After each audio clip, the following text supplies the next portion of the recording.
今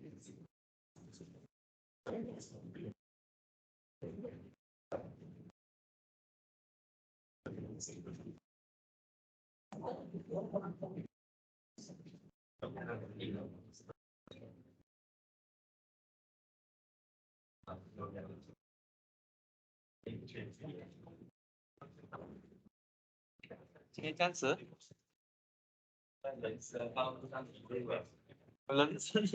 上迷路，幸好你还走得回来，差一点点。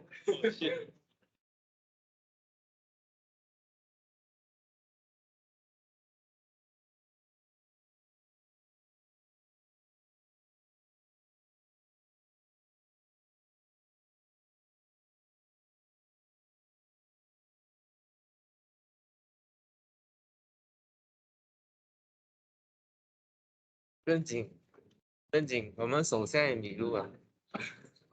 蛮惨的。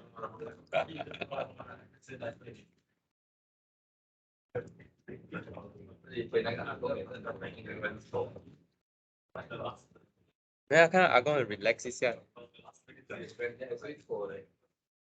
可能对。开头啊，那个果真。果真也是天边的一个地方，到这边。到哪里都非常死掉，死或早。没感觉两个方面就是很累的，知道吧？结果变成现在谁都超不到112，是吧？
昨天呢？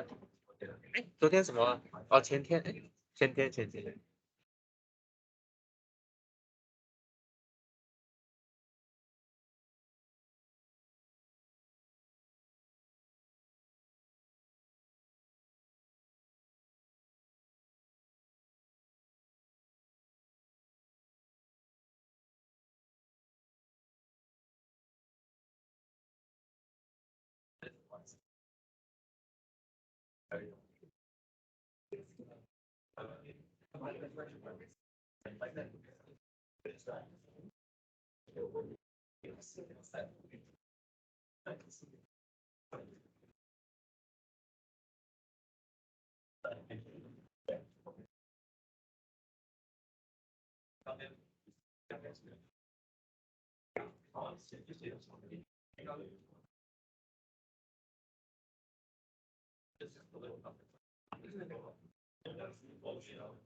Testing, testing 1 2.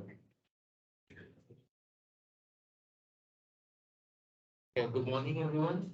So let's start our lecture today.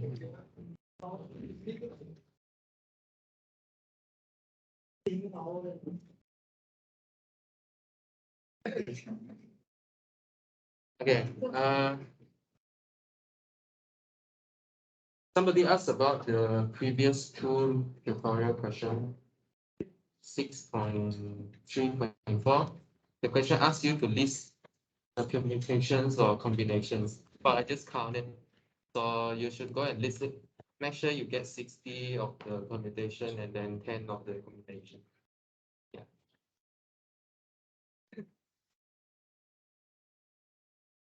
Actually, this 60 is just the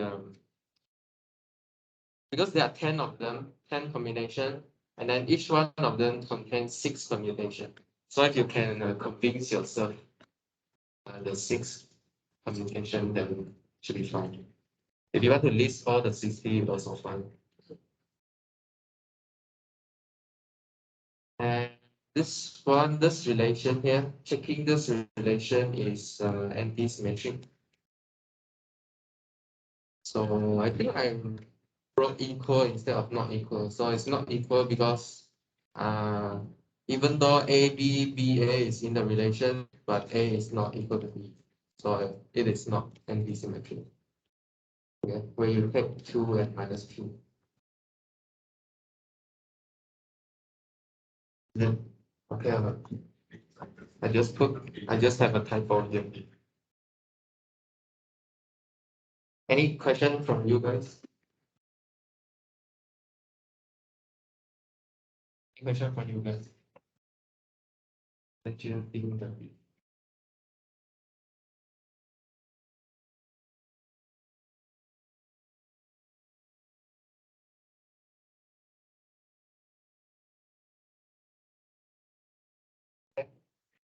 it okay? Okay, no question. Okay, no question. Then today we'll start a new chapter. Always a bit boring when we start a new chapter because there's a lot of terminology we need to introduce before we can play around with the ideas. So this topic is the second last topic. We'll be ending our semester soon. So this topic is quite long, maybe lasts about 3 weeks. It's like the proposition logic, quite long for this topic.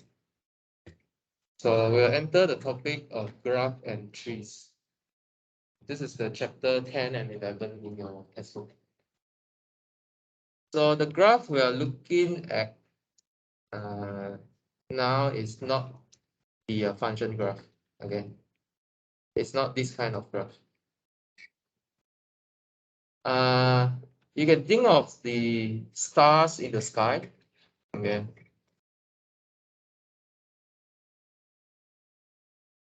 You can think of the star in the skies. Okay. Where you can join the stars together and then form some meaningful constellation. This is kind of graph we will look at today. So it's the vertexes, you got a set of vertexes and a set of edges. Okay. Yeah. So if you add some arrow, then you can think of the water flow from different places into ones. And this one we will call it string. So everything will flow into one point. So this is the graph we are interested in. Okay. So let's make this notion precise.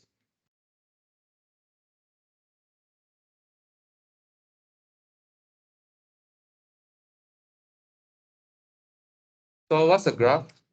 Let's put that.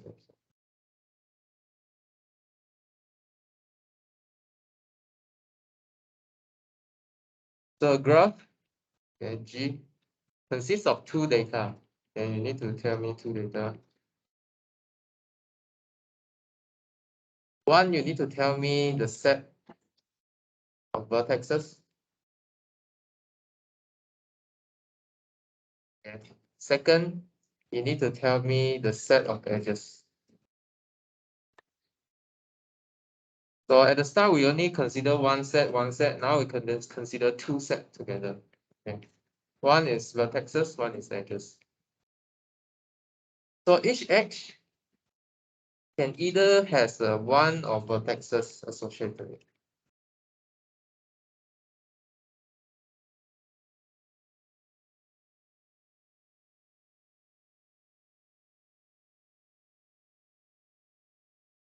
which we call the endpoint. Okay.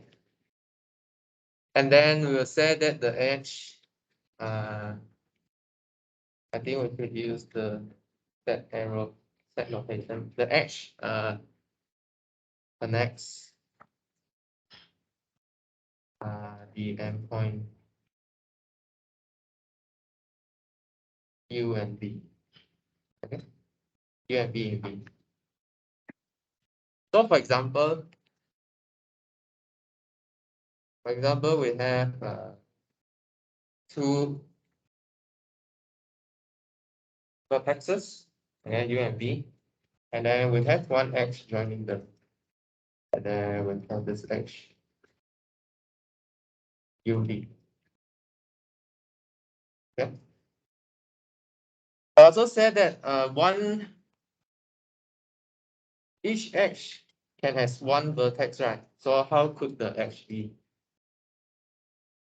How can an edge only have one vertex?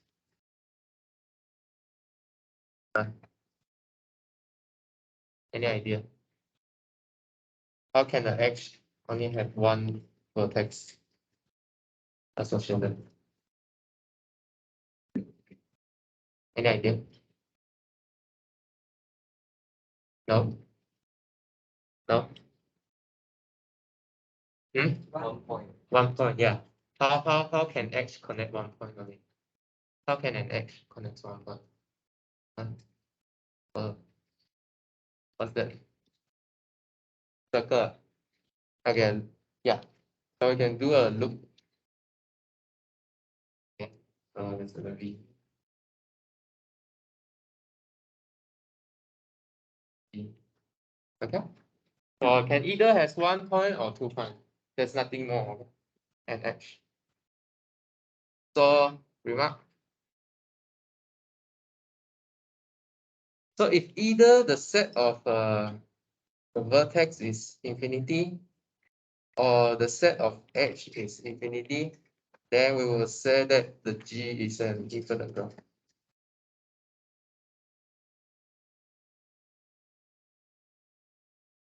Okay, so you could have finite vertexes but infinite edges, or finite.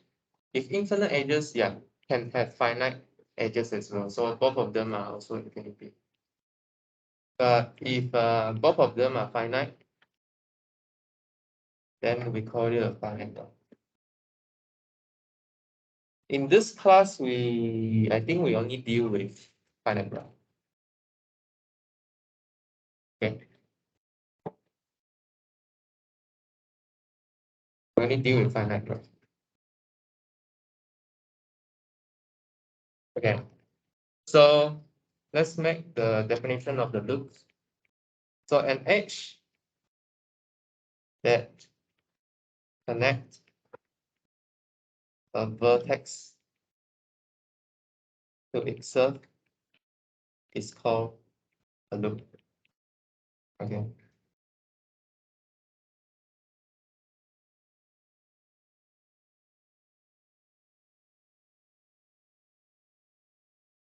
Okay. So loop, because you come back to yourself, it's looping. Okay, then we can put a direction on edge. So an edge with a direction is called the directed edge. Direction. The directed edge. And similarly, we can form a directed graph. Okay. So what's a directed graph?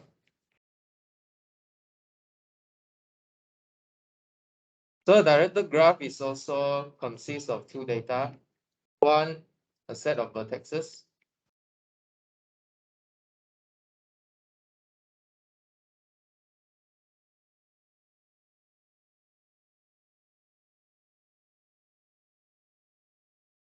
And two, the set of directed edges.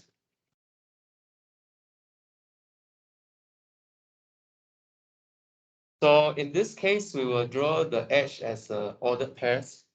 So we got a direction from U to V. So we will write directed edge and UV is the edge starting at U and ending at V. Okay. Then we will say, okay, maybe keep continuing. Then U is the starting. What's the starting? Terminal and initial. Okay. So it's the initial vertex of UV and V is the terminal vertex of UV. Okay. So one is the starting one is the ending, terminal and initial. The directed part. Directed. Okay. So we can put should I give? Yeah, maybe I just give some picture for you to imagine. So you got U and V, and then you got direction here. Here is the initial. Here is the terminal. Okay. Okay. So we also can put numbers of them if there are multiple of them going through. So let's see what is the definition.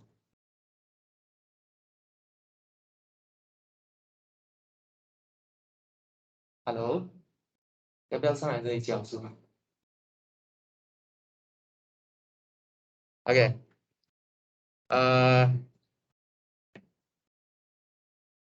So when there are m edges, either directed, either or not.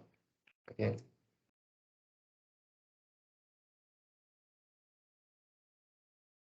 Connecting the vertexes. Okay, maybe I just put UV here. We say that UV is an directed edge of multiplicity m. Okay, for example, we got UV, and then maybe we have a few edges going through. Right. So we can write it as U and then V with 3. Yeah, instead of drawing all the edges up. This is the multiplicity. You can put numbers on the edges. Okay, so next. Okay, so we have few types of edges.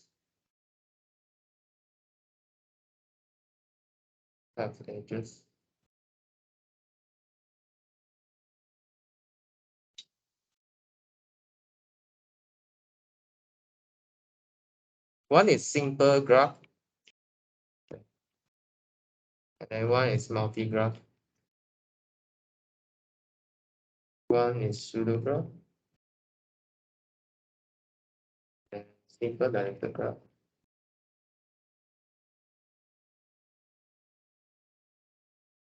And also directed multi-graph.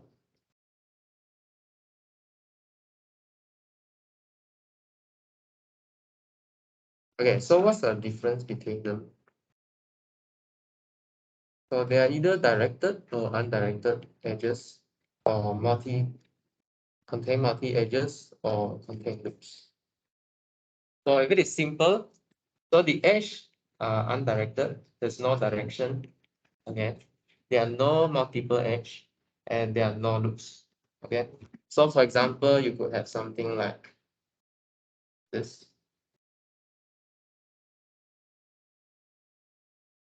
Okay, multi-curve, you also have undirected edges.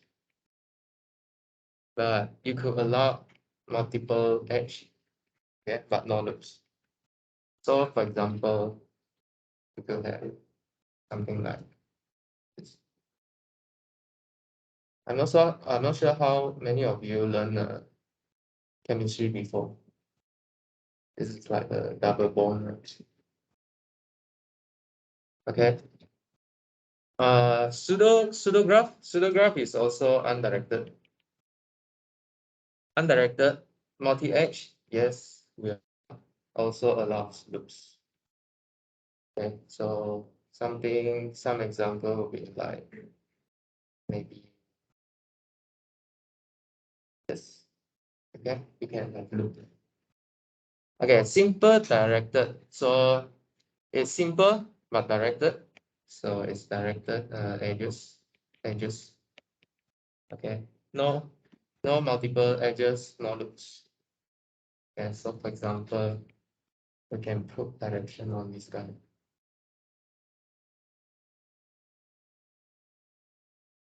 Okay, and then this is like the sink point. All the water will flow into this point here. Okay, and then the next one, directed multi-curve. The edges is also directed. Okay. And then we allow multiple edges and multiple loops. Sorry, loops. Yeah, so maybe this guy here. Yeah, good direction.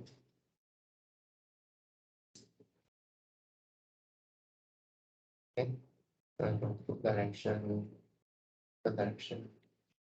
Okay, so these are type of graph. Mostly we will deal with simple graph.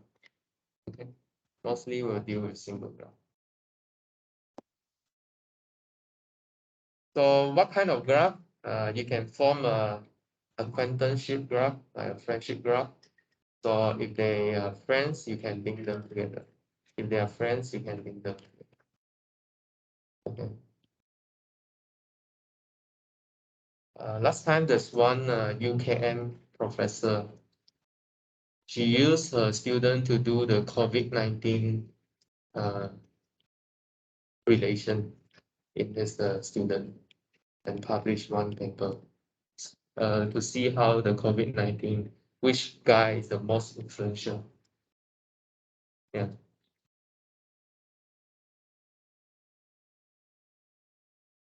And then figure 7 and influence graph. Okay, so influence graph, maybe you can put direction because maybe Linda is influenced by Brian. Brian is also influenced by Linda, then you can add another arrow, such as this guy, Brian and Yvonne. Okay, and there's a network diagnostic link. Yeah, between the city.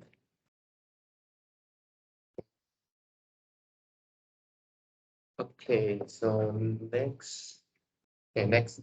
So we want to be able to look locally what happened on the graph. Okay, let's say you stand on one vertexes. Okay, you want to look locally. So you want to look beside. What's the vertex beside you? Who are the linked one? So we will have this neighbor notion here. So you want to see who is the neighbor of you if you stand at one vertex.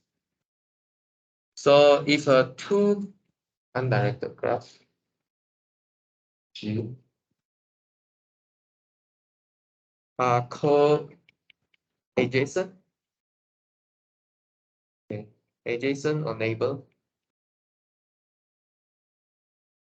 in G, if U and V are connected by an edge. Okay. So in the other way, we will say that this edge is incident, such as it's incident with U and V. Okay. One is adjacent. Adjacent is between vertex here, and then incident is the edge with UV. Okay, these two words you need to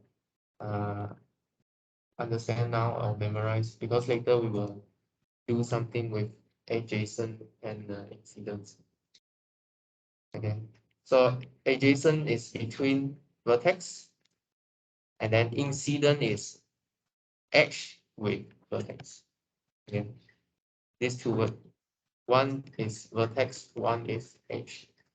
And later we will do something with it. So next, so you can consider all the neighbor, all the adjacent point to you, to the vertex. Okay. So the neighbors will take a set of neighbors will denote it as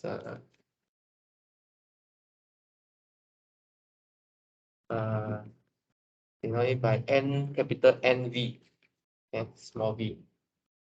And then this set we call it the neighborhood. Neighborhood of V. Okay, and we not only can consider just one vertex, we can consider a subset of vertex.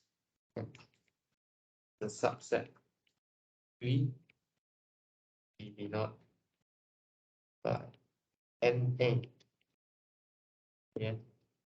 Yeah. So this set, you consider all the vertex that's neighboring to at least one of the element in the subset.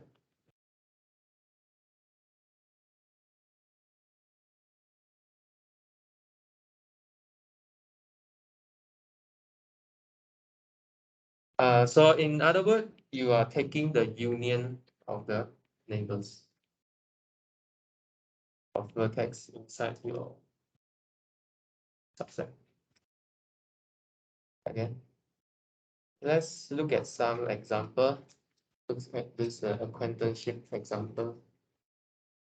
So for example, if we want to look at Amy, okay.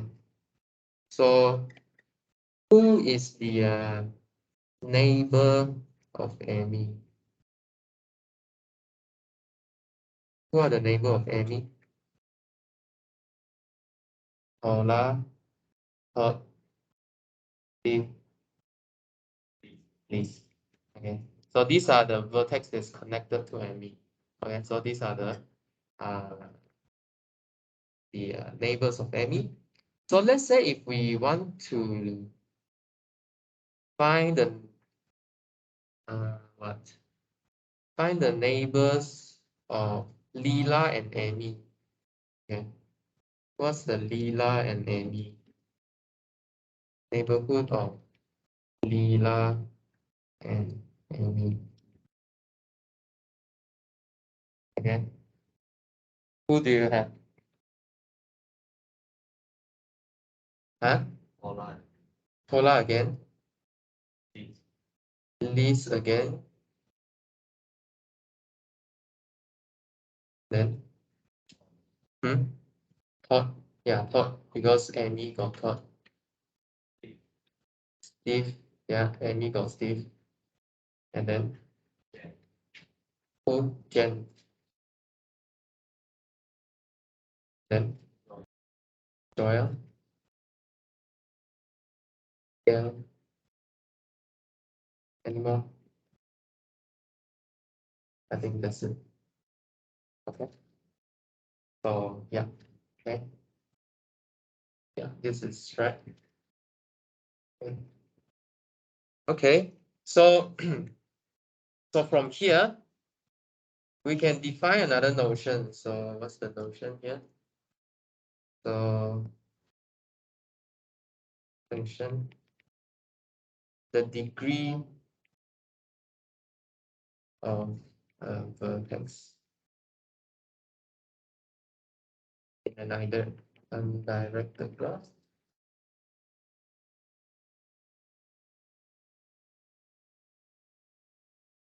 is the number of edges incident rotate.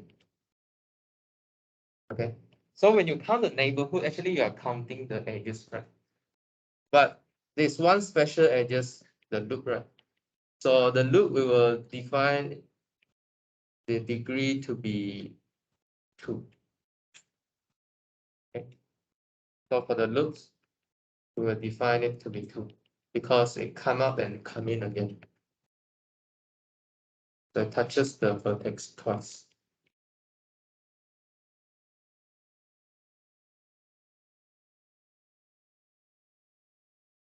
Okay, so we denote it by degree of a vertex. So let's bring the example back again.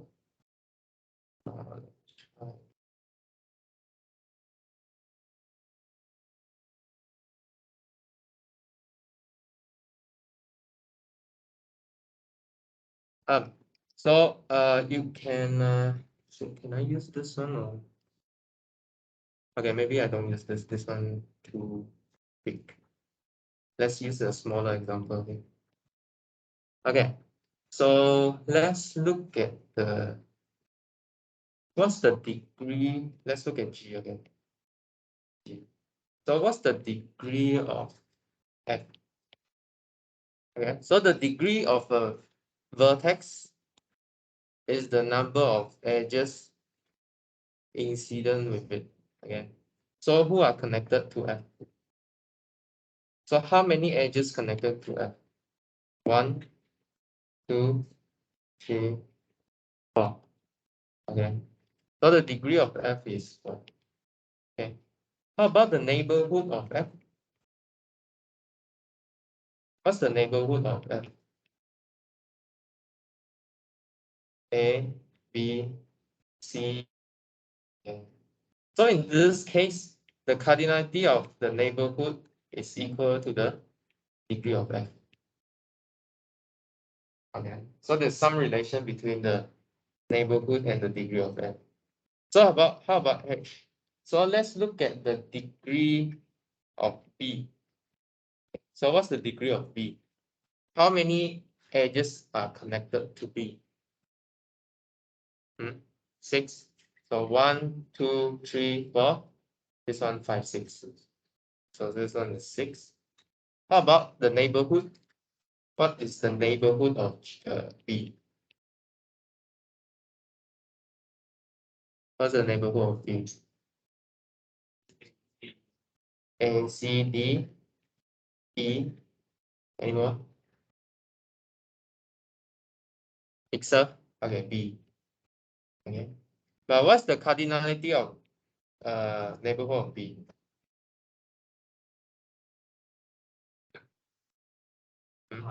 5. But so it is less than or equal to the degree of B. So always the neighborhood of a vertex is less than its degree. Okay. Because of the loops. Less than or equal to. Yeah. Sometimes it's equal, but usually it's less than or equal to. Because you might have loops. Okay. We don't count B twice, right? Because the set containing 2B is the set containing 1B. This is, yeah. A set we don't count one same element twice. Because it's not a multi-set. Okay. So next. So there's one quite interesting theorem called the handshaking theorem. Okay. So handshaking theorem, you think of you put up your hand and then you shake 2 vertexes.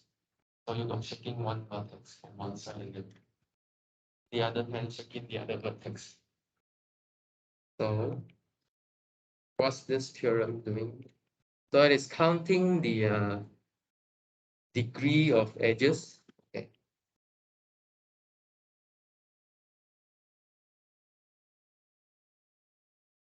Let's say you start with an M edges graph. Okay. Then if you add up all the degree of vertex, it turns out that it is an even number, and it is 2 times the edges. Okay. If you are interested, you can go and look at it. So it turns out that when you add all the degree, it is even, and it is 2 times the number of total edge. And the next theorem is, after given this theorem, we can see that an undirected graph always contains even number of edges with odd degree.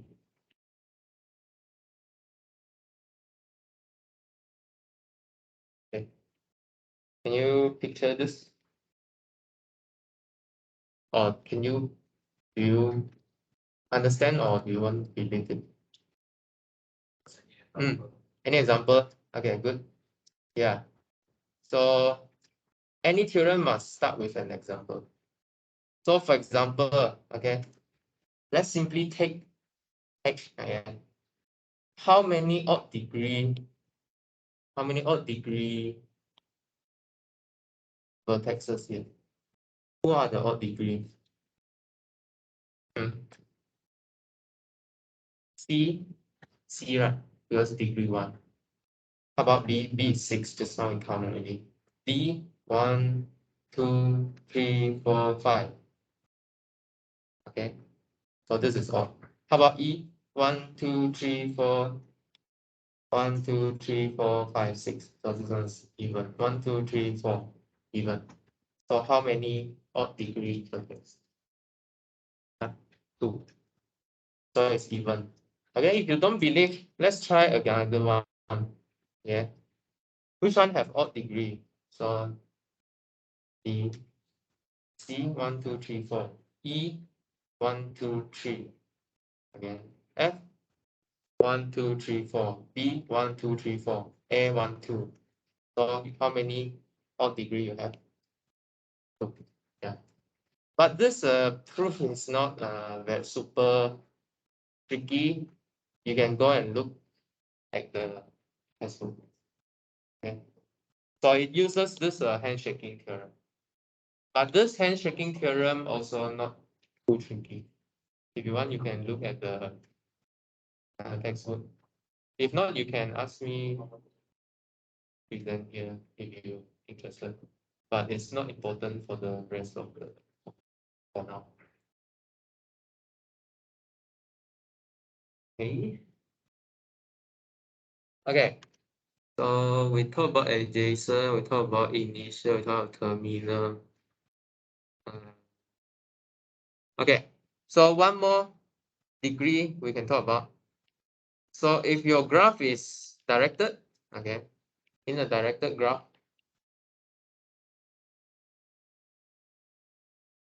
we define the degree minus V as the number of edges with V as the terminal vertex. Okay. And similarly, we define degree plus V as the number of edges with V as their initial edges, initial vertex.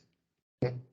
So we can further split the degree of V into depend on the direction of the edges. If you want to see example, maybe we look at this example.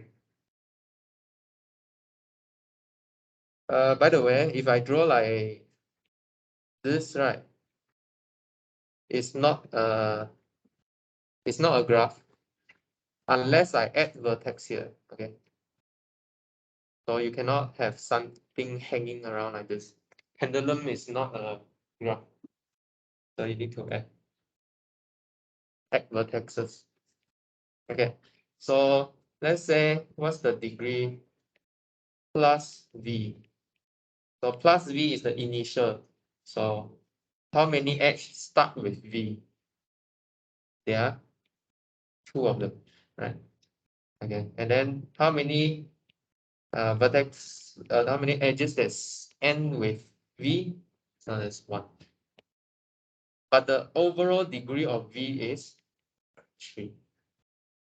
Okay, makes sense?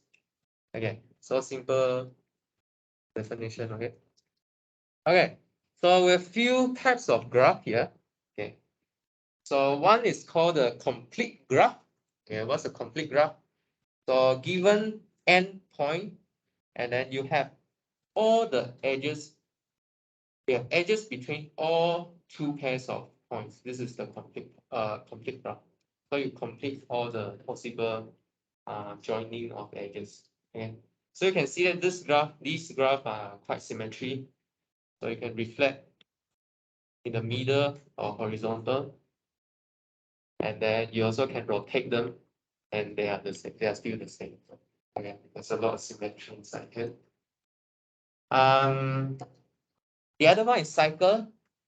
So cycle means if you can label your vertexes with 1, 2, 3, 4, 5, 6, and then you join the adjacent one. So join I with I plus 1, and then go until the end, and then you join back the V1. And so you join 1 to 2, 2 to 3, and then you join to the original vertex. So you will form a cycle. Yeah, so you can form a 7 cycle, 8 cycle, 9 cycle, so on. So you can see that the relation between these two, right, is like you remove all the middle edges. Okay, next is wheel. So wheels is like car tires, right? So if you have a cycles, okay, you can put one dot in the middle, and then you join this dot to the other vertex.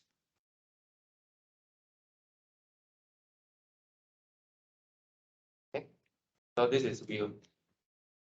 Okay, the great example 8 is n-dimensional cube, hypercube.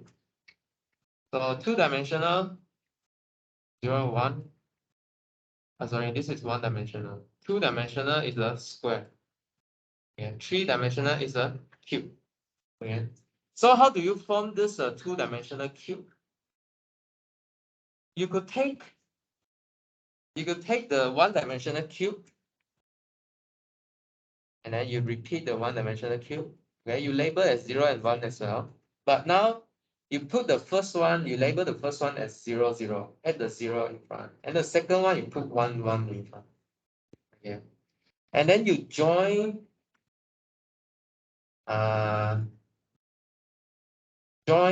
the vertexes that have last string the same. Meaning, if you throw the first bit here, again, the last few string is the same. Okay, so you join the 0, 0 and the 1. Then you will form this cube 2. Okay, how to form cube 3? So same recipe. So you build another Q2 first. Okay. And then you label the first one as 0, 0, 0, 0. And then the second one will be 1, 0, 1, 0, and then 1, 0, 0. And then 1, 0, 1, and then 1, 1, 1. And then you join the vertex with the last string the same. Last n minus 1 string the same. So you will form the cube. Yeah. Similarly, you can form Q4. Okay. Can we spend a few minutes to let you try form this, draw this Q4 out using Q3. I give you about 2 minutes. Try draw this Q4 using Q3.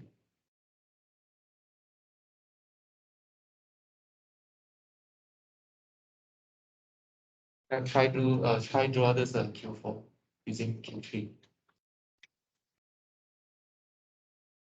Understand? Do I need to repeat how to form the Q4?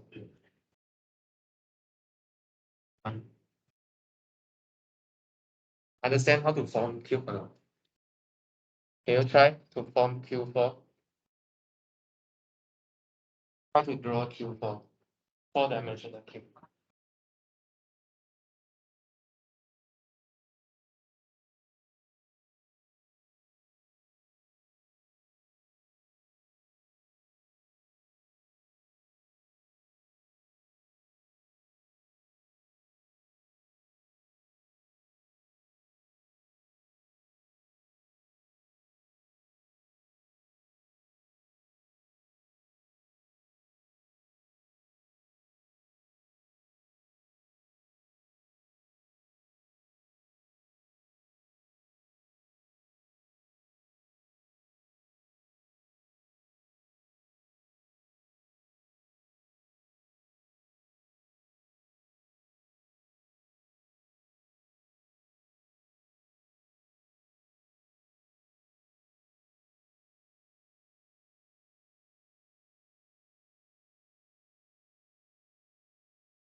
You try.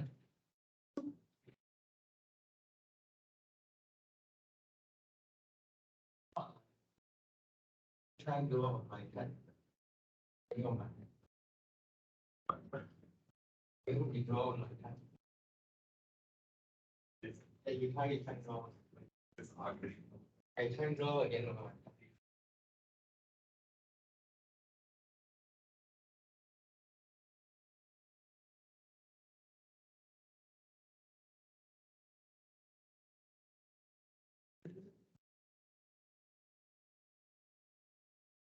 Yeah, I can try others and can try.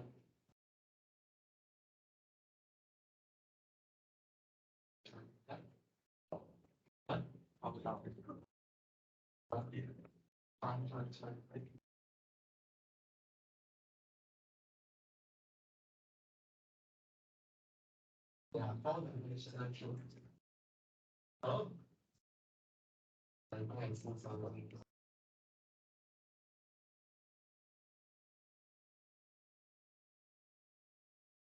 Okay.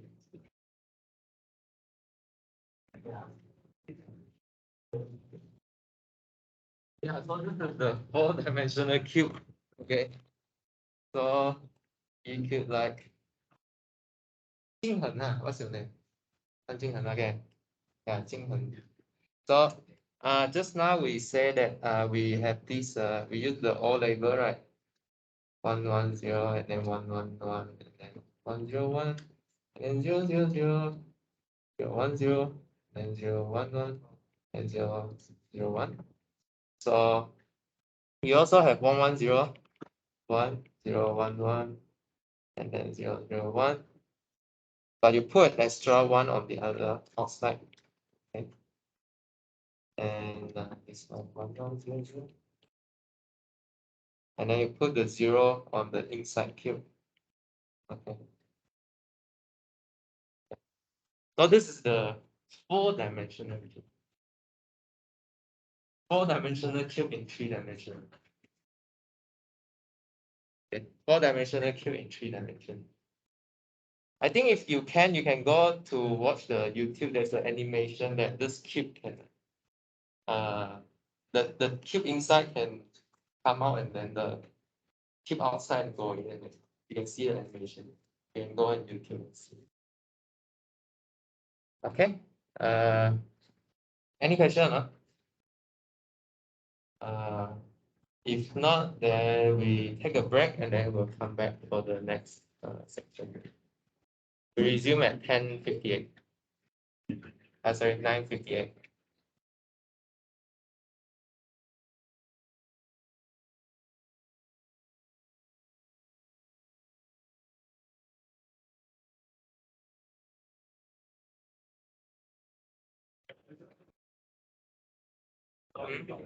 这个 Yeah. 这个就是 reflexive 的话，那你写这句话是要证明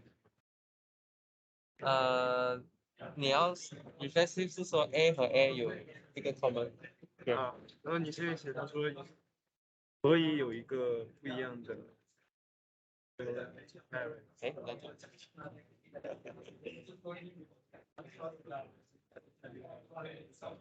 应该是 can 才可以，没有写错，应该是说不可以。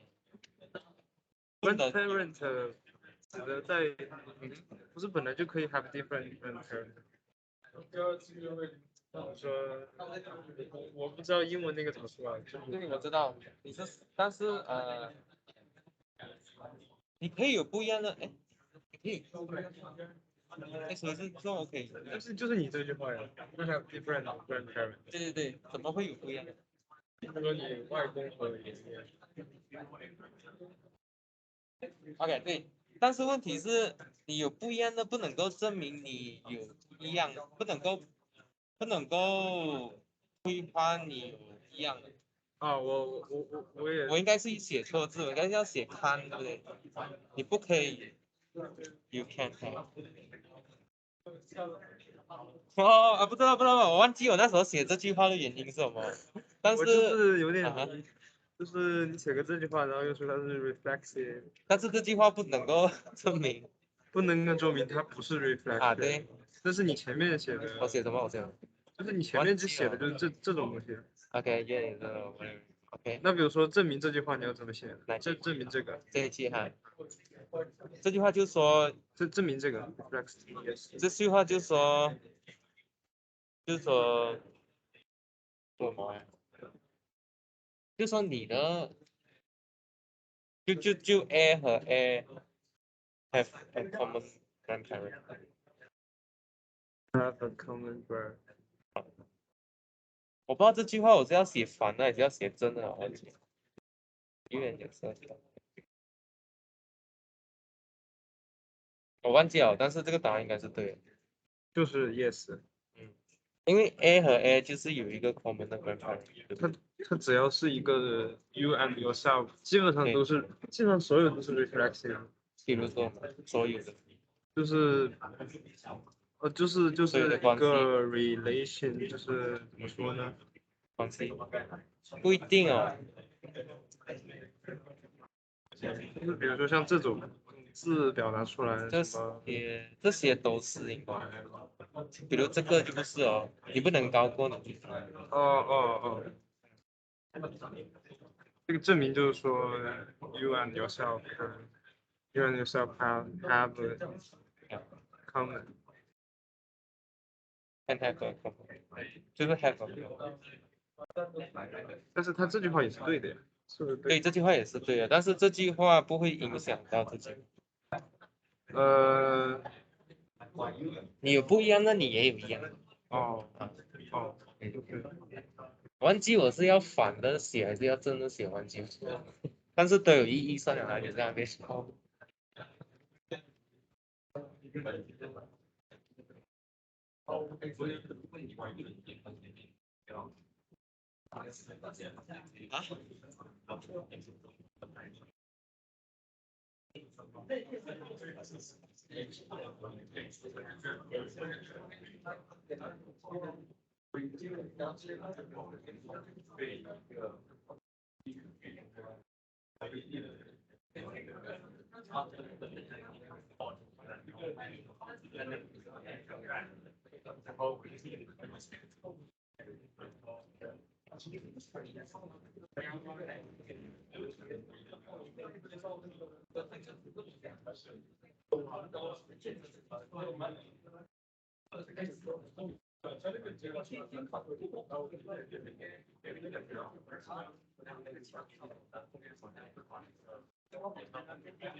Okay, okay.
可以。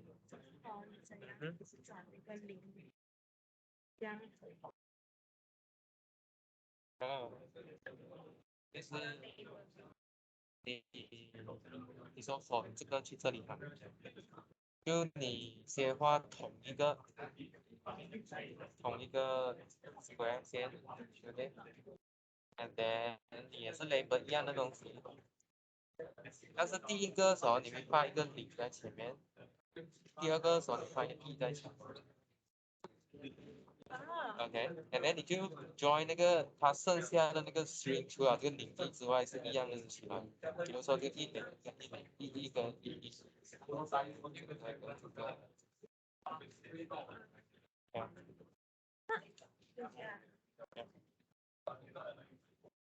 对，这是加零，这是加零，然后这个呢加零，然后里面的加一。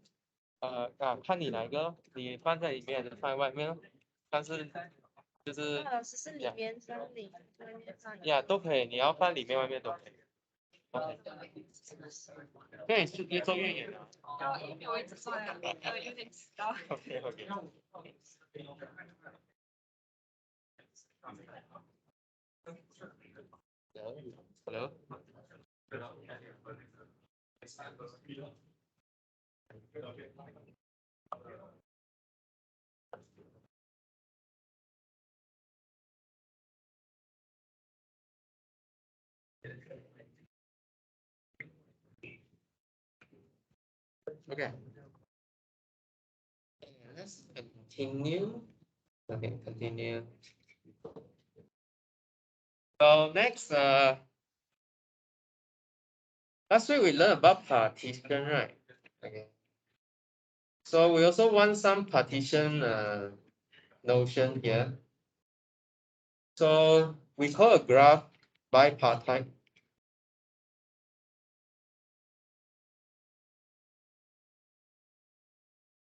So a simple graph is bipartite if the vertices can be partitioned into two disjoint sets.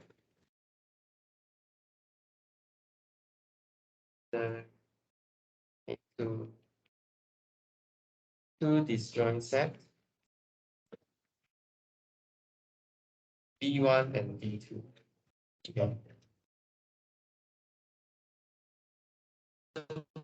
So we also have condition on the edges. So the edges must only connect one from one side. Okay. So every edges in the graph must only connect a vertex in V1 and a vertex in the V2. So in this case, we will say that the set V1 and V2 is a bipartition of vertex set V.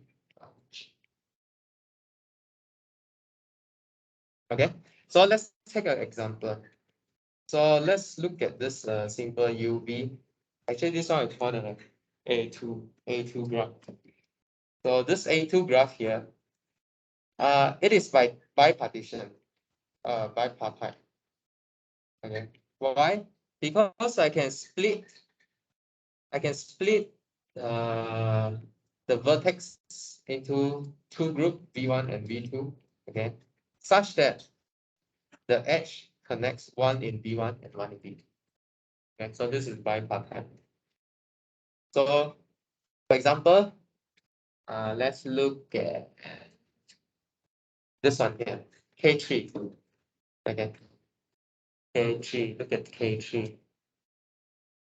Okay, so is K3 bipartite?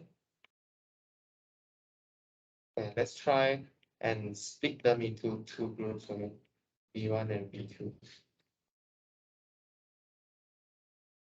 So if I draw one vertex here, right? So I need to connect the rest to the other side, right? Okay, but this two vertex here is connected by the other edge. So this edge will violate the condition in the definition, where every edge in the graph can only connect one vertex from V1 and one vertex to V2. Okay. And of course, you can try all the way. So you can try with different vertex. But this graph is symmetric, right? So you will always have this situation here. Hence, entry is not bipartite. Okay. Looks like okay. Hence, K3 is not bipartite. Okay, I let you think for a moment. Is the square bipartite? Hey, hello. Actually, a student from yesterday coming for the quiz. Okay, so let's think whether or not the square is bipartite. Give you 2 minutes. See if you can partition the vertex into two groups such that every edges only connects one from another. Maybe I should.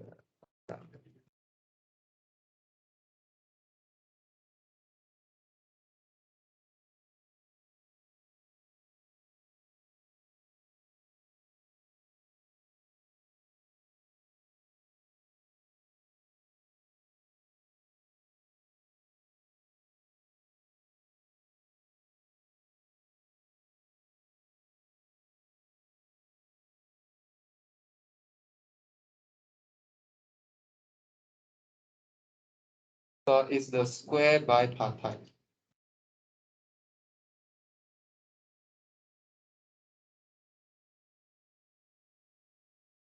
Is the square bipartite? Huh? Wei Chun say yes. Why? Got where to prove?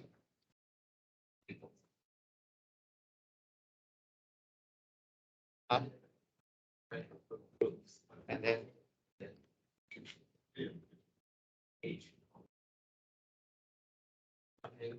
can you draw it up?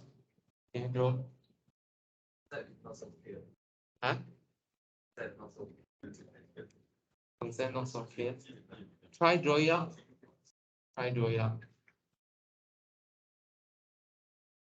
Is the square bipartite?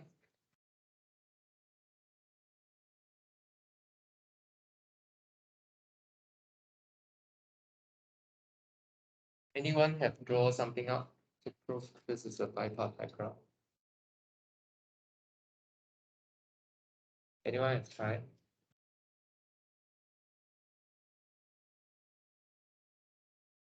Let me label this side. Anyone try?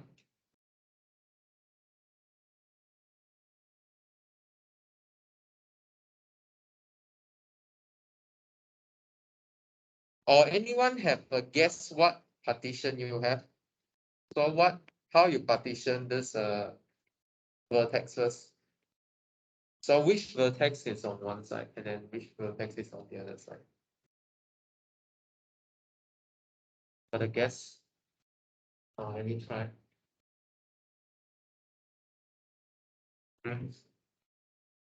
So how you gonna partition? Okay, let me guide you a bit. So can I partition like this or not? Can I partition A, C, and B, D? Yes? Who say yes? Who say yes? Can I partition like this? Huh? No, right? Because then this edge will connect vertex from the same group. Okay. So how should I partition it? Okay, can try like this, AD and BC. Okay. So let's try what happened with AD and BC. So we got A here, and then B here, and then B here, and then C here. Okay, and then we put the edges on. So we got edges from A to B and edge from A to C, right? So A to B, and then A to C. Similarly, we got D to B and D to C. So D to B and D to C.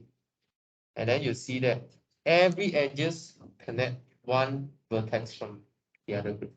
Different. So square is a bipartite graph. Okay. So this is a bipartite. Okay. Okay. So if I give you large graph, can you straight away decide is it bipartite or not? It seems hard, right? So you need to try like all the possible, maybe if you're lucky, maybe you found it fast. But there's a theorem on how to find it. It's using the coloring of vertex. So a simple graph is bipartite if and only if it is possible to assign one of two different colors to each vertex of the graph such that no two adjacent vertexes have the same color. Okay, so you use two color, and then when you meet an edge, then you change the color. So let's try. So for example, I said that the A2 graph is bipartite, right? So let's try and label the color. So one U is yellow. Then when I meet an edge, I make it red. Maybe green is clearer. By green. Okay. So there's one way to fill the graph such that no adjacent vertex has the same color. So this is bipartite. How about the triangle? So let's say I fill this one with green, maybe with red, and then the one that close to it have to be different color. The one that close to it have to be different color. Adjacent to it have to be different color. But there's no way to make these two different color. Okay, right? So there's no way to make these two a different color. So this is not bipartite. Okay. How about this square here? So if I make A yellow, so those adjacent to it should be different color. Okay. And then those adjacent to B and C should be on different color as well. So put it yellow again. So there's a way to color all the vertexes such that when they are adjacent to each other, they are different. Okay, so this is bipartite. Okay. So similarly, you can use it to determine whether G or H is bipartite or not. So, so let's try the strategy. So if I label A as black, so all adjacent points should be different color, right?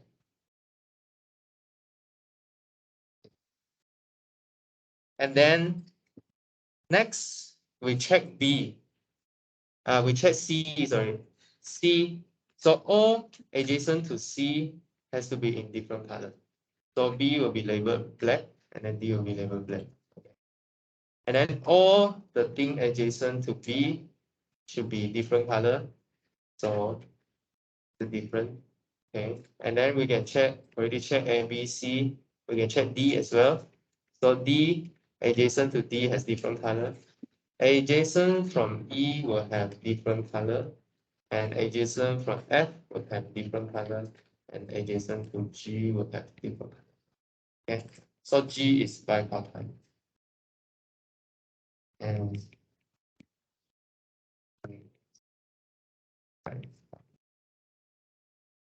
okay. How about H? So we do a similar thing. We use black and red. Okay. So if A is black, B is red, F is red, and E is red. Okay. But I think you will straight away observe you make a problem here. Okay. There's no way to make these two different color. Okay. Because everything adjacent to A have to be different from A. Okay. Hence, H is not fine. Okay. Is it clear or not? Use two color to color adjacent vertices. Okay. Okay. Okay. Okay. Next. So we have this another example of graph. So these are complete bipartite graph. So complete bipartite graph labeled by two numbers, M and N. So you have N vertex on one side, N vertex on the other side. Okay. And then you just put edges between all the vertexes. So you join all the vertexes from the other side, and then you join all the vertices from the other side. Okay. So you will get a complete bipartite graph. So these are examples of bipartite graph. Complete because you already put all the possible edges in.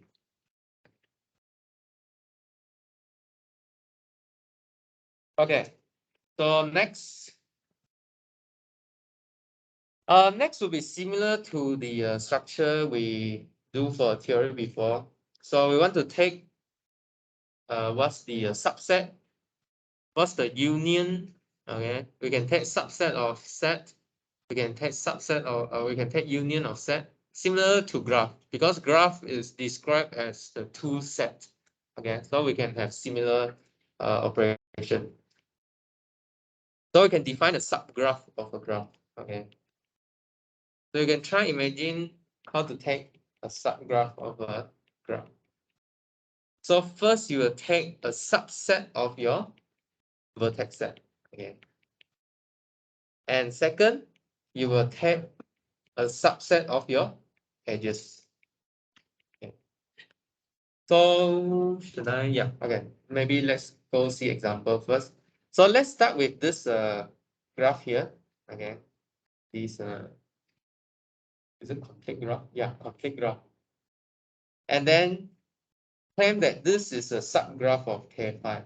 Okay. Why is it a subgraph? Because the vertex is a subset of the original graph. Okay. And the edges is also a subset of the original graph. Okay. Subset, right? So everything here is in here. Okay. Is it clear? Subgraph. Okay. Subgraph. Okay. Is it clear now? Subgraph. Okay. So we have subset, we also have proper subset, right? So if they are not equal, then we'll call it a proper subgraph. So in this case, in this picture below, we have a proper subgraph.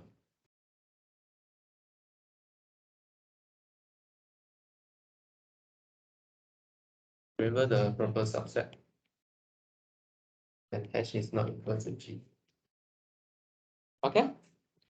So you might wonder, could I join E and C? Right. Because in the original graph, we got edges joining E and C. Okay. Uh, is it obvious or is it reasonable to ask why why not join E and C? No. Because is it reasonable or not? At least for me, I would like to join this E and C together because E and C are joined before. Okay. So okay, we have a term for this. Okay. So this is called the induced subgraph. Okay, let me write out the induced subgraph first, and then we will see another example. So let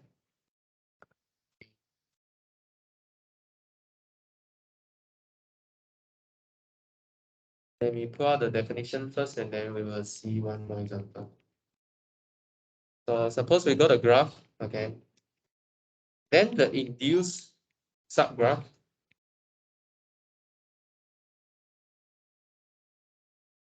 by a subset of V is the graph where the edge set, and so the edge you consider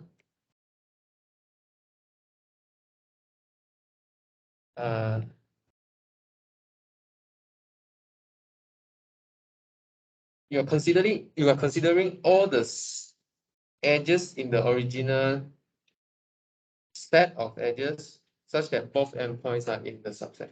Okay. Such that both of this edge is in that. Okay, let me give you another example first. So let's see.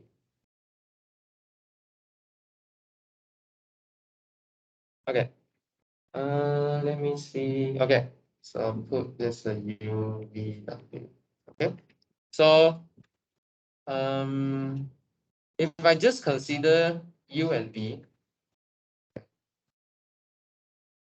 okay, this one. So I call this is what the name is. This is the triangle. Maybe K3. Okay.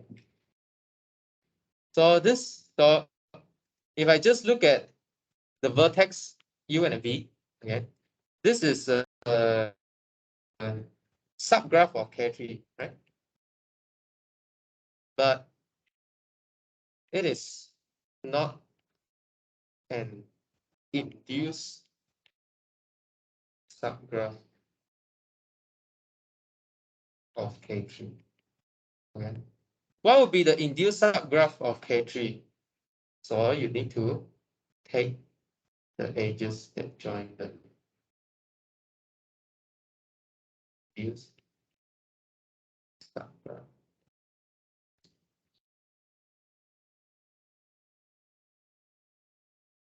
Okay. So if it is induced, then you need to take all the edges, consider all the edges that join. Is it clear? So induced by the set of your vertex. Okay, depend on your vertex. Okay. Is it clear? So for example, in this case, if you look at the vertex EABC, okay, if you want to make this an induced subgraph, then you need to consider all the edges that join A, E, B, C. Okay, all of them. So that this is the induced subgraph. Huh? So this one consider C. EC, yeah. Yeah. So all the edges that join the vertex that you're considering. Okay. So this is the induced subgraph. Without the EC, so induced, yeah. It's only a subgraph. Okay. So induced one would be considering all. Okay. Yeah, that's right. Okay.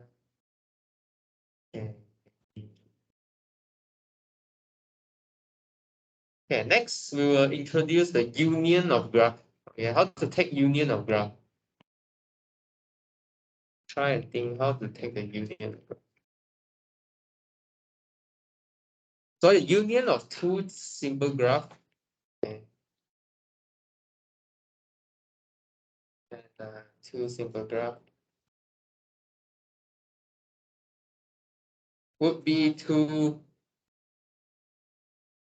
take the okay. To tell you a graph, I need to tell you two data, right? One is a set of vertex and the other is a set of edges. So the vertexes of the union of graph would be just take the union of the vertex. Okay. And the edges would be just take the union of edges. Okay. And we denote it by G1 union G2. Okay. So what do you mean by union the vertex and then union the edges? So let's look at the example here. Is it gone again? Okay. So let's take this G1 and G2 here. Okay. So G1 got A, B, C, D, E. And then G2 got A, B, C, D, F. Okay. So the difference is E and F. So in the union, you should have both E and F together. Okay. So first of all, you have A, B, C, D, E, F. And then the second, you consider the edge. Again. So you got edge connecting A, B, C, D, E and edge connecting A, B, C, D, F. Okay. To take the union, you just stack one of them on top of the other. And then you would get the union. Right? Can you imagine you stack G2 on G1? So you have something like this. Like this, like this, like this. Okay. And then together you will have this graphing. Okay. You stack one G on the other, you get a union. Okay. Is it clear or not? Simple. Okay. Okay. So next, we will come back to this adjacent stuff. So next, we will turn this graph into a matrix. Okay. We want to encode the data of the graph into matrix.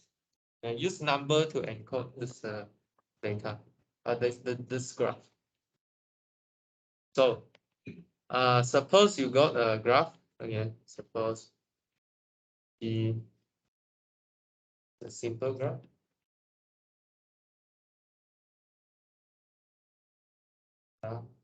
Okay, such that you can label your V as V1, V2 up to Vn.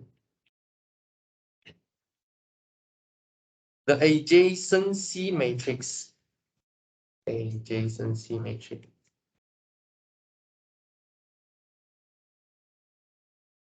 Okay, the adjacency matrix of G is the n by n matrix. So this n follows the number of vertex n by n matrix, and then inside only contains 0 and 1.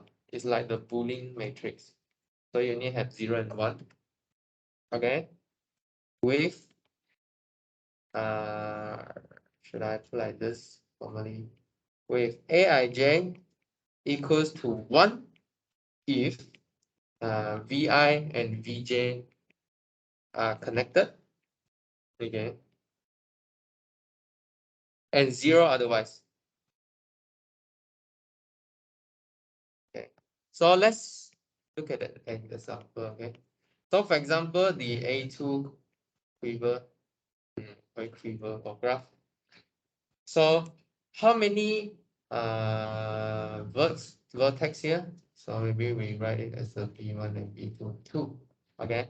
So to form this matrix, you will label V1, V2, and V1, V2 here. Okay. Is V1 connected to V1? No. So it's put 0. Is V2 connected to V2? No. Put 0. Okay. Is V1 connected to V2? Yes. And then we'll put 1 here. And then V2 connected to V1, we'll put 1 there. Okay. So this is the adjacency matrix for this graph here. Okay. So if I just give you adjacency matrix, okay, you should be able to construct the graph back just using this adjacency matrix. Okay. So next, for example, this guy here. So we start with this simple graph. Okay. This graph have 4 vertexes. So you have A, B, C, D, A, B, C, D. Okay. A with A is not connected. There's no loop here. And then A to B is connected. Okay, we put a 1. Okay. A to D connected, we put a 1. A to C connected, we put a 1. Okay. Similarly, we do for B, C, D. Right? Is it too fast or no? No. Okay, it's okay. Okay. So you will, okay, there's one special thing on this matrix here. Okay. The symmetry across this diagonal. So this is a symmetric matrix.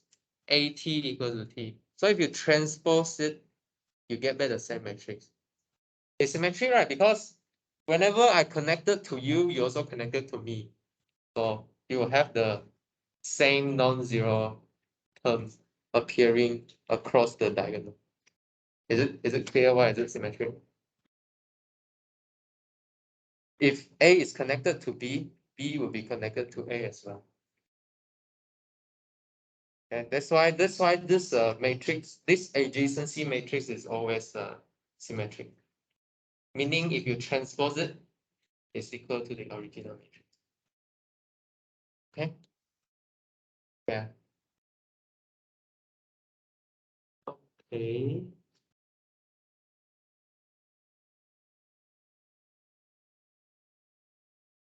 Okay. Yeah, this is about adjacency matrix. If you want to have more example, you can look at the textbook as well.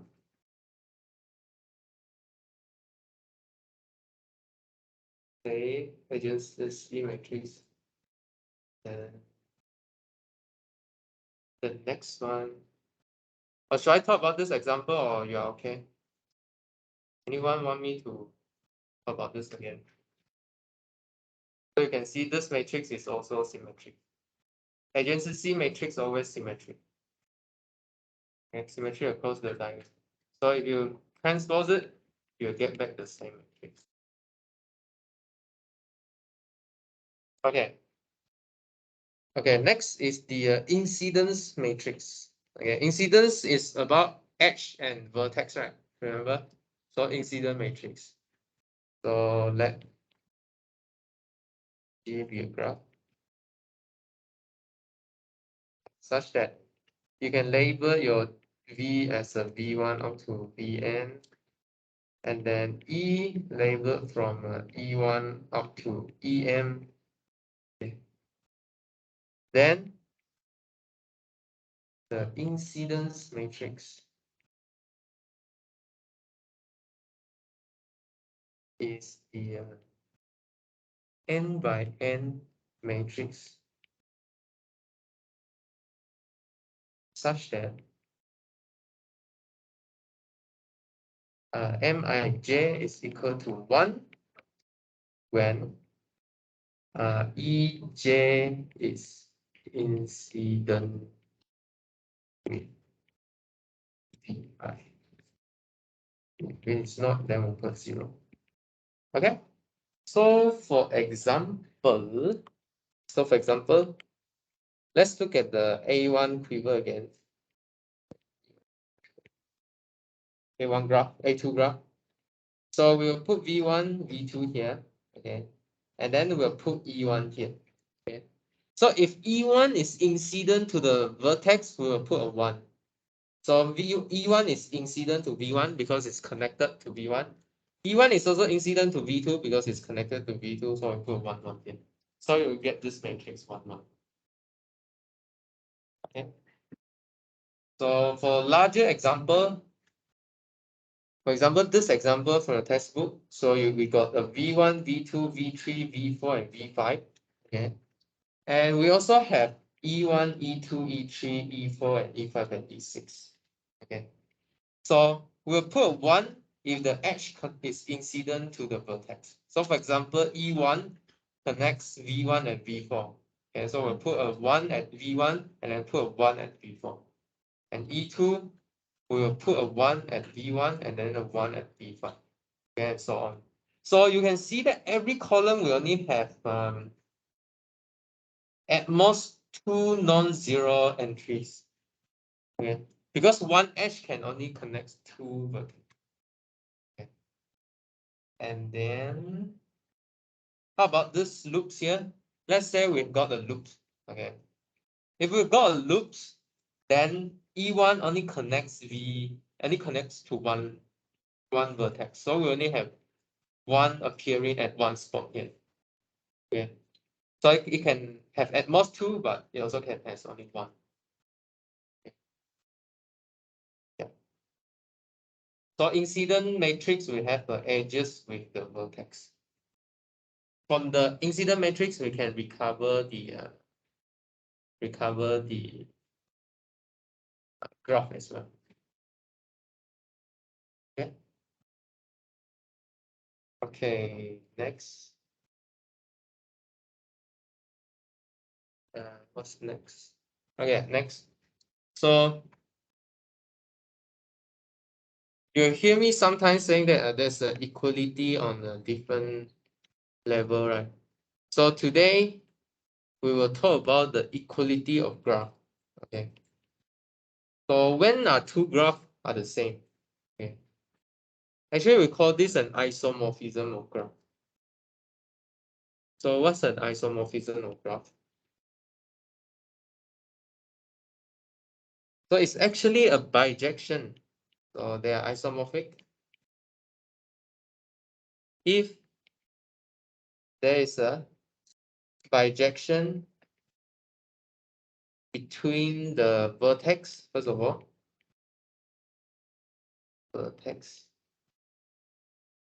between the vertex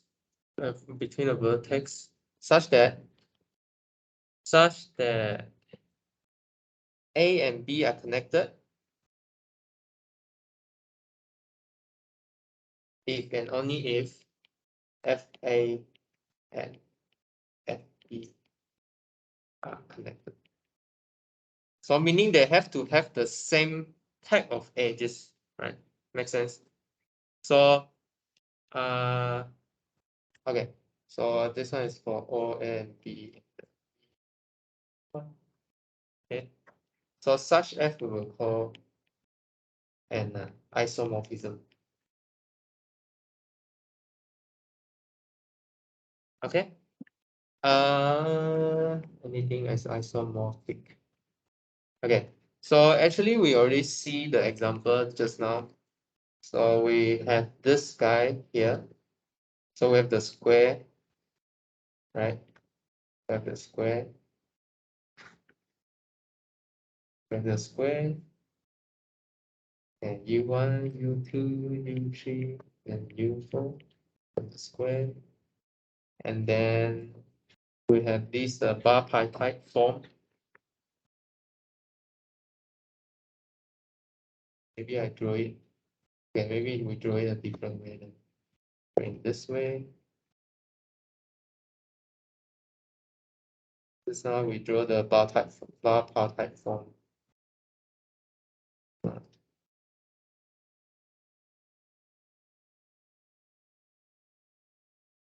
So just now we said that these two are the same curve, right? The same graph.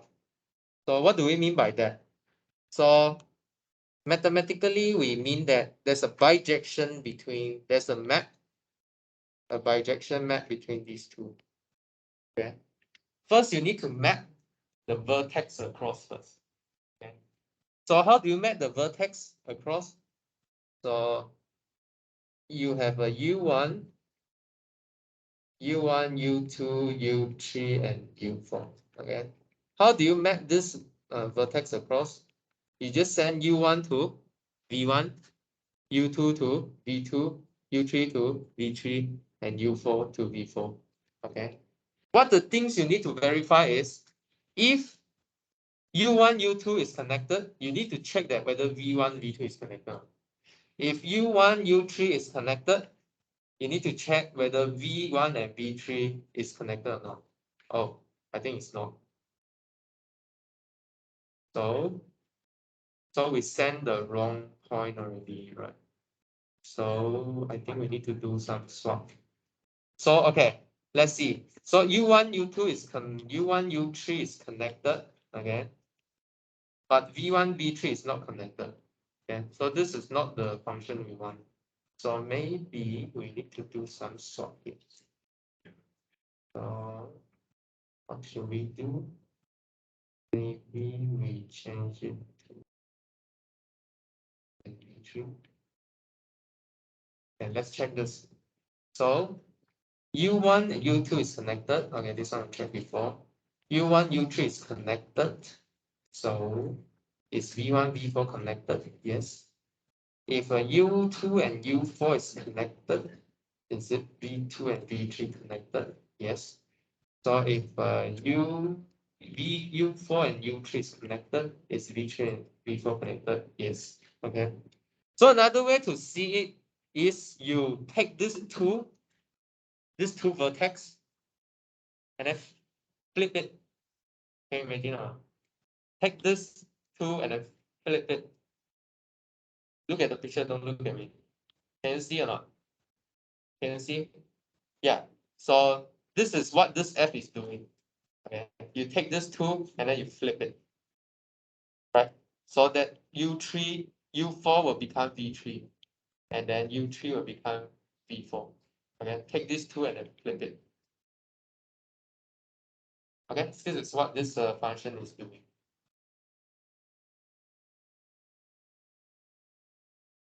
I think I talked too fast. We finished earlier. Yesterday they stopped at here. You want to keep going or you want to stop here? Huh? Stop here. Okay.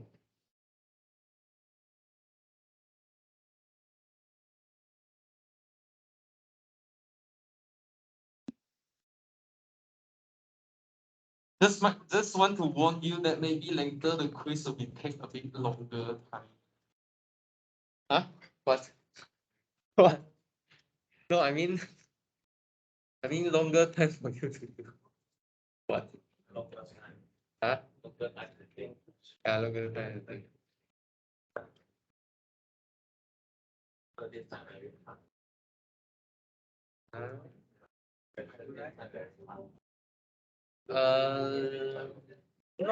Not to say hard, but something not tricky, a bit long the question. A bit long to read.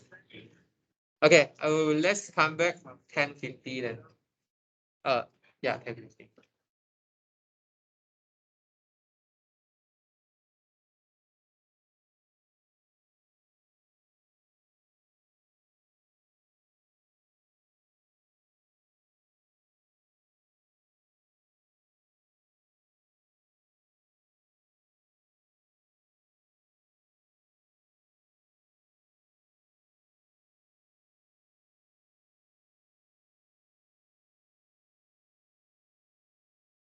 哎，那个 anti-symmetric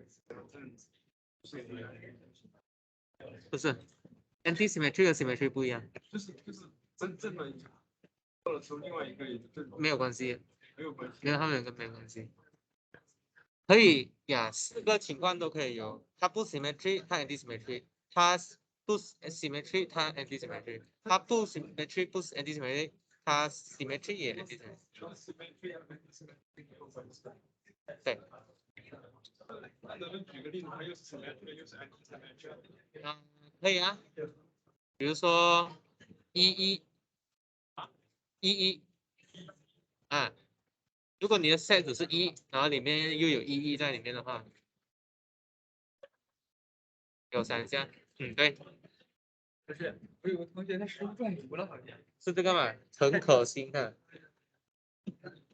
还有一个加发邮件给我，加发邮件给我。呀，11呀，可以明白吗？就是比如说，看得到不是？比如说这个。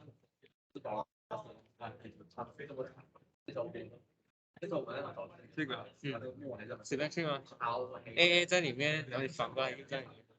哦，然后如果里面只有 A 啦，我是说你的 set 只有 A 嘛。OK， 然后就是那个你这些没有规定 set 的题目当个数啊。题目有，我没有写下来吧？哦，对，有些我有记得，我就写，没有记得我就没写。呀，跟 set 有关系，跟你看的 set 有关系。那就是说明 anti-symmetric 就是它不在。如果 AA 和 AB 和 BA 在里面的话 ，A 要等于 B， 所以 AA 在里面，然后翻过来 AA 又在里面 ，A 和 A 又是等于。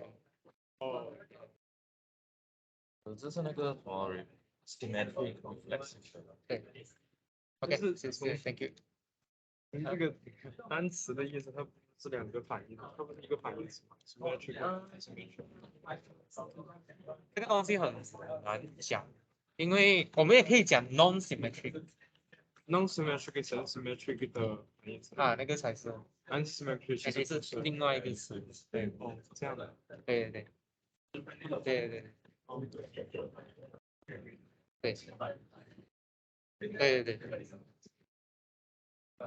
通常讲，通常不是我们放 non，NT 是反。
电路不好，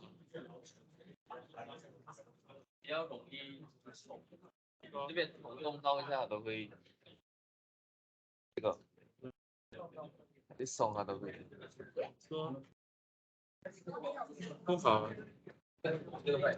然后这台东西不知道怎么好像有一个电很强的电池，会动到那个 iPhone 显示，很奇怪，我不知道什么线有。是 Bluetooth 的影响啊？它应该是影响到 Bluetooth。啊？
Hello, hello, hello, testing. Okay. Let's already. Let's get started. Hey, is everyone back yet? Where's the other two? Where's the okay. Hey, everyone back yet? Hey, anyone sitting behind you? Or not? Anyone sitting? No. Okay. Okay. I think everyone is back. So as usual, the first group, first person in the row, please help count. So we group into 4 rows. Help count and collect the paper from here. So when you get the paper, don't start first. You can read it, but don't start yet. I will explain a bit before you start. And close and then face down all your electronic devices.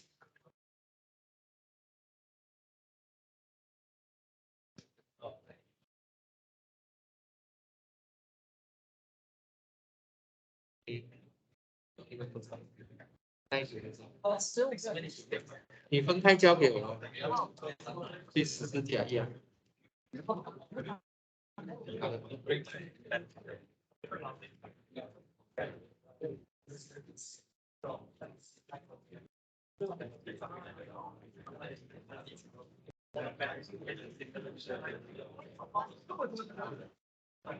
喂，OK。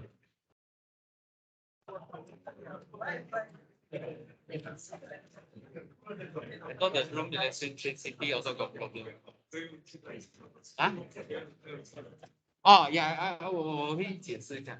Okay, please don't start first, and then face down all your electronic devices. Huh? What? What?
Okay, don't start first. You can read.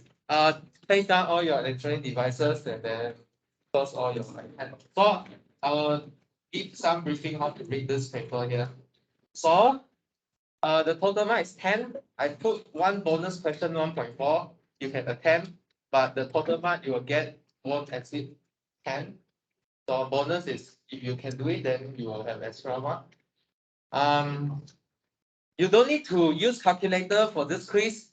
You don't need to compute the n number. You just need to tell me how to find the combination. Okay, you just show me the step.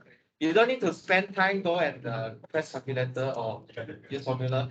And then the second question got one open-ended question is for you to it's open-ended. You just need to pick one. Is human relationship reflexive, or is human relationship symmetric, or if is human relationship transitive? Okay, just pick one and then you answer yes or no. Okay, no question. No question. Start. So we will give you 20 minutes and 1, 1, 2, 3. I let you attempt the bonus as well. 1, 1, 2, 3. We'll start at 1, 1, 2, 3.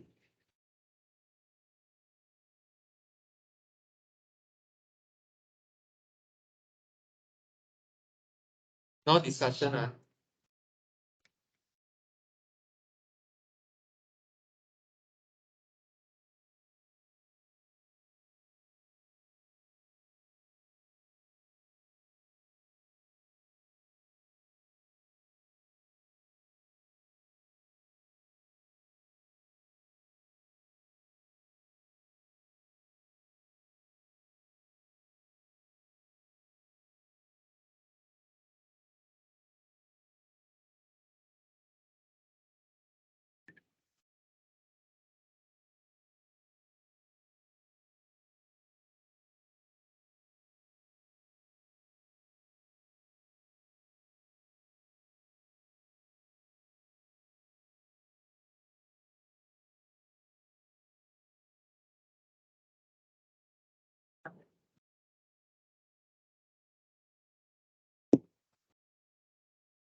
examine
time on that. You need more time? No. Yes, again, 5 more minutes.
Okay, 1 more minute. Try to clean up your solution. Check whether you have the student ID and your English name. Fine.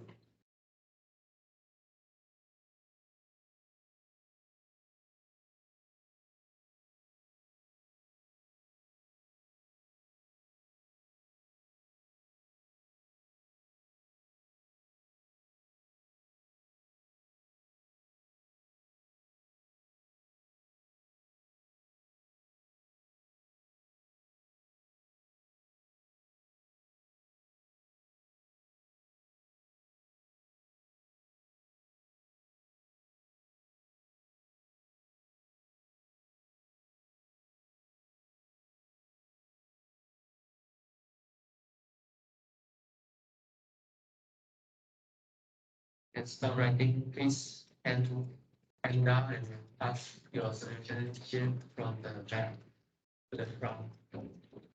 And then the first person help me to count if you got the right number.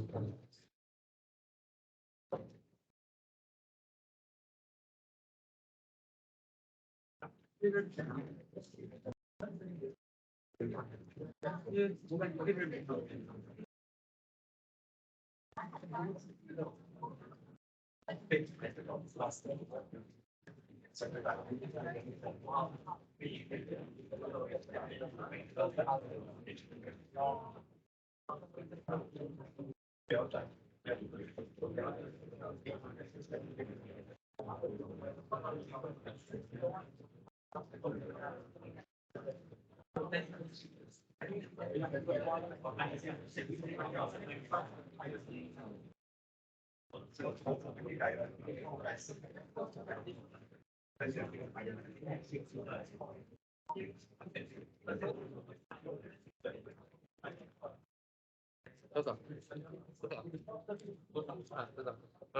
谁的？是，然后再加他是。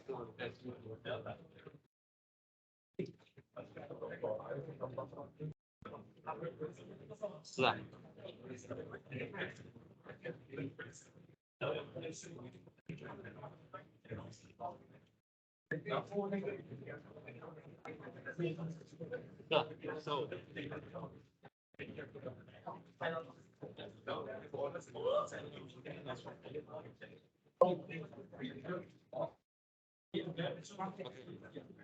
对吧？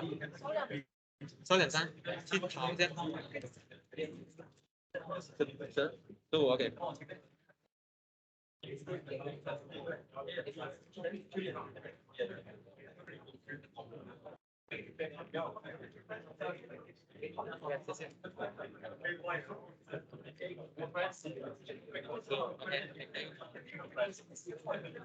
你要走啊？OK OK，可以啊。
Yeah, I hope you are doing the tutorial question. I got feedback that you can't finish the tutorial in 1 hour, but I reply you already. You won't finish the tutorial in 1 hour if you don't do it before or you just do it on the spot. Okay. So the problem to solve this is to do it yourself, and then I'll provide the solution.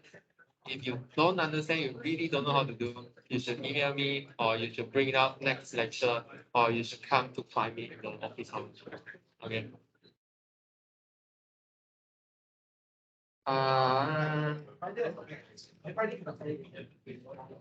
Maybe we start with discussing the diagram first. I like diagram more instead of writing. Okay, maybe we discuss 9.6.32. Okay, this one is from last week. 9.6. Okay, and also one way to see this question, right? So when the number get larger, the difficulty will increase. Okay, so if you want, you should like in the tutorial you can try the harder one first, or you can just skip through the easier one, and then maybe you can do the harder one first. Okay. 9.6 is mainly the poset partial ordering. Okay, let's discuss from the diagram question. So for example, 9.6.32 is similar from 9.6.34. So 9.6.32 asking you to find the maximal and then minimal and then greatest element and then least element. Okay. So this is like what we did in the end of last week. So maximal, you need to find the guy that are nothing more than it, greater than it. Okay. And the minimal one is nothing smaller than it. Okay. So you see this one is like a graph, right? What we learned today. Okay, concept. So is there any greatest element? No, because the largest one we cannot compare the maximum one. Unless you got one guy sitting above and then it is greater than all of these. Okay, but these two you cannot compare. So you cannot decide. Similarly for the minimal one, you cannot decide which one is the least. Okay, unless there's one guy here. Okay, that is less than all of this. Then it's the least one. And then I think E, F, G, H is depending on the subset. I don't have subset here, so you should check with the subset.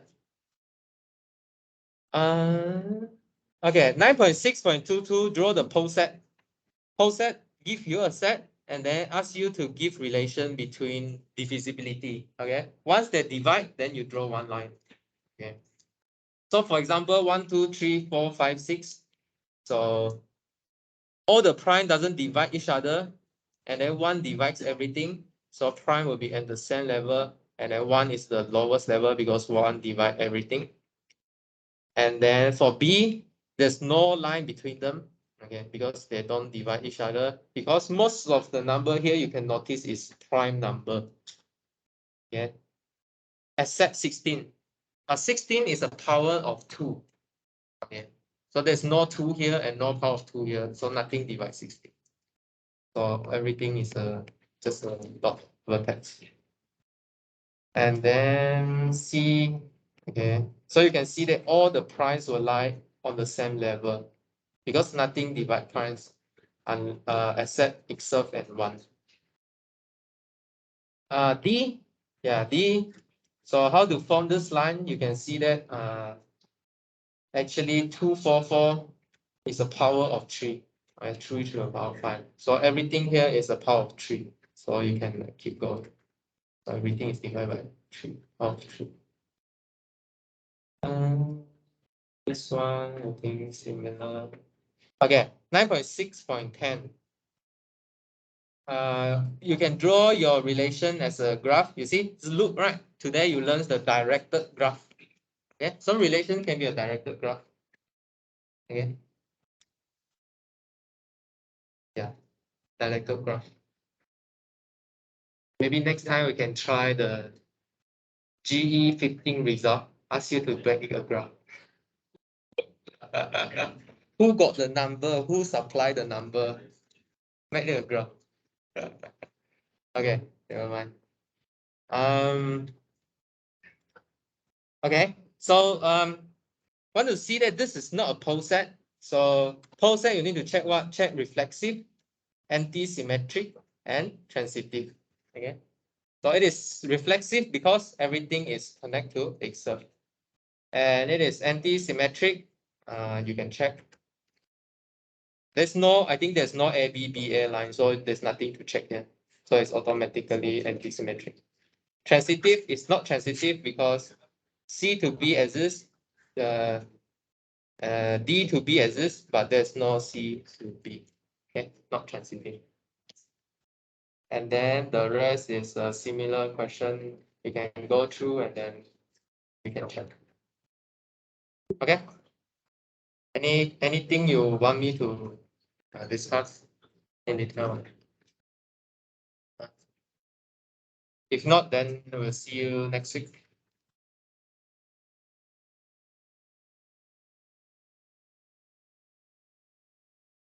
OK， 明天见啊。哎，我的字不对，就是这个 symmetric 和 anti 那个，就是if is 1 1 2 3 is also symmetric and both symmetric and anti-symmetric. Yes. 所以我看一下啊，symmetry 的话是 A B 的 A B， 对，没有错。对，只要是它数都一样，那它一定就是两个都是。对，如果 A B B 在里面的话，对，没有错。对，这两个都对。对，那它只要不是，就是只要没有是这种的，就是只要没有这种，它俩都equal的，那它的这个 symmetric and anti-symmetric 就是 exclusive。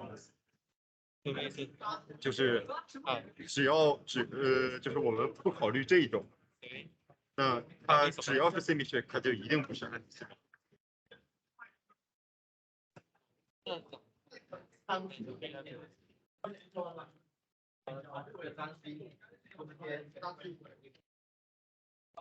因为它不是 symmetric， 它是 symmetric 还是它不是？就如果它是 symmetric， 它就一定不是 anti-symmetric。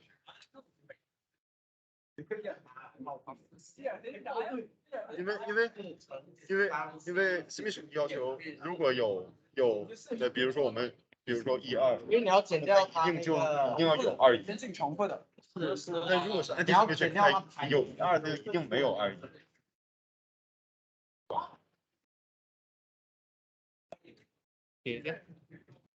就这里，if is has 1 2， 对，一定没有 2 1， 一定有 2 1， 这是 symmetric。对。anti-symmetric 如果有1 2， 就一定没有 2 1。anti-symmetric。Yeah。还是 non-symmetric？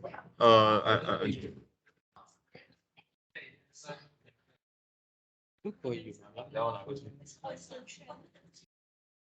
你说如果 symmetric 的话，有 1 2就有 2 1。对，然后你就要说它一定不是 anti-symmetric。对，因为 anti-symmetric 如果有 1 2就一定没有 2 1。没有啊？啊？怎么样呢？因为 1 2 2 1符合 anti-symmetric。1 2 2 1符合 anti-symmetric 哦，不符合，不符合。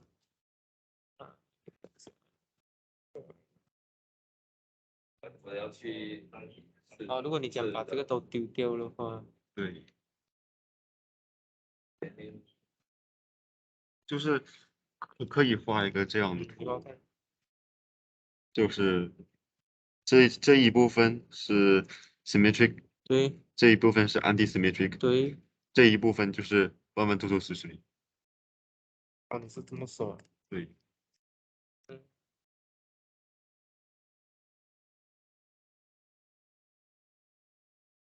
anti-symmetric 的话，是不是都躲在这里哦？那 anti-symmetric 是不是都躲在这里？哦对啊，所以只有这样的这一块这样子，不，对吗？因为 A 不对要等于 B 嘛，是吧？OK，anti-symmetric 也可以有1 2 1 3 1 4，但是他们哦，对，啊对，啊没有错，啊没有错，没有错，没有错。所以就可以这样判断了，就是我们看到一个题的时候，判断它是 symmetric 还是 anti-symmetric，我们先把这些一样的丢掉，然后我们看它，如果它是 symmetric，它就一定不是 anti-symmetric。嗯如果它是 anti-symmetric，它就一定不是 symmetric，嗯嗯对吧？嗯哼这样就很好判断。嗯嗯我想想，OK，嗯，OK，你可以把这个东西写出来啊，怎么写？怎么写啊？怎么写啊？OK，你的 statement 是说，if the relation is symmetric Yeah. but not reflexive, Yes. then it must be anti-symmetric。Yeah. 就你要把这个写出来咯。所以，你要把这个写出来。所以意思是说你要写它是not 啊，not anti-symmetric，对吧？嗯嗯所以你就要说，你就要找咯，你就要找一个 AB such that 这个存在，但是这个嘛，但是你说它是 symmetric 嘛，symmetric 是说如果 AB 存在，BA 就存在嘛，对不对？对的。但是 A 不可以等于 B，因为 A 等于 B 的话，就代表这个 relation 是 reflexive，对所以就代表 A 不等于 B。对所以这个对，所以我们一定要先把这些都去掉。所以你是说是 symmetric but not reflexive，then 它就是 anti。 Yes。可以可以。可以可以可以了可以。谁是高闷层啊？你们认识？啊，高闷层高吗？我认识啊。你认识啊？啊今天没来。哦，忘了什么给个签到。什么？忘记签到？他可能他其实很多课都没有来，哦，是吗？但是他一般来说会找人帮他签到。今天考试我不能签到，很久没有来了，这种。啊，